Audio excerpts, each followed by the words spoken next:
আসসালামু আলাইকুম, welcome to my YouTube channel everyone. ইলিশ মাছ ভাজা কিভাবে ভাজলে দারুণ টেস্ট হয় এটা আপনাদের মাঝে শেয়ার করব। তো ব্রেস্তা শুকনা মরিচ ভাজা সাথে মরিচ রসুন ভর্তা মিক্স করে। তো প্রথমত মাছটা আমি পরিষ্কার করে ধুয়ে নিয়েছি, তো ভালোভাবে কেটে নিয়েছি যাতে লবণ মশলা ভালোভাবে যায়। এভাবে কেচে কেচে নেবেন মাছটাকে। তো আমি লম্বাভাবে কেটে নিয়েছি। তো এখন স্বাদ মতো লবণ, হলুদের গুঁড়া, মরিচের গুঁড়া, তো হাফ চামচ জিরার গুঁড়া দিয়ে দিব। তো আপনারা চাইলে পিস করেও নিতে পারেন মাছ। তো আমি মাঝারি সাইজের মাছ নিয়েছি দুটো। এখন ভালোভাবে মিক্স করে নিব মশলা দিয়ে। এমনভাবে মিক্স করতে হবে যাতে মাছের পুরোটা গায়ে লেগে থাকে মশলাগুলো, লবণগুলো। তো মশলাটা ভালোভাবে মিক্স করে প্রায় 10 মিনিটের মতো আমি রেখে দিব। তো এটা আমি ঢেকে রেখে দিব 10 মিনিটের মতো। এখন মশলা মাখানো হয়ে গেছে,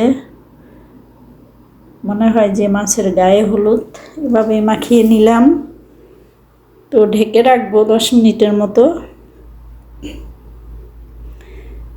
তো প্যানে আমি তেল দিয়ে দিলাম।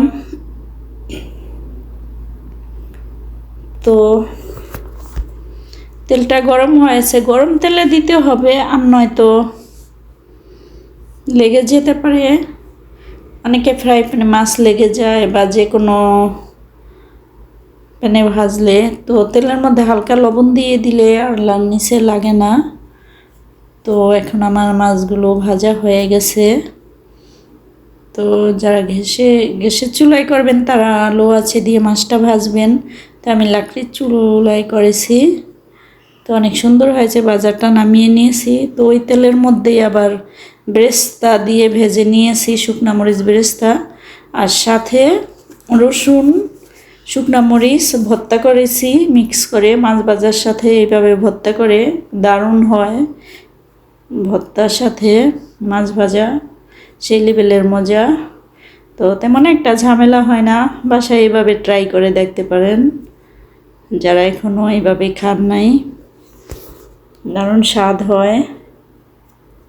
আমার চ্যানেলটি যারা সাবস্ক্রাইব করেন নাই, সাবস্ক্রাইব করে দিবেন। সবাই ভালো থাকবেন, নিরাপদে থাকবেন। আল্লাহ হাফেজ।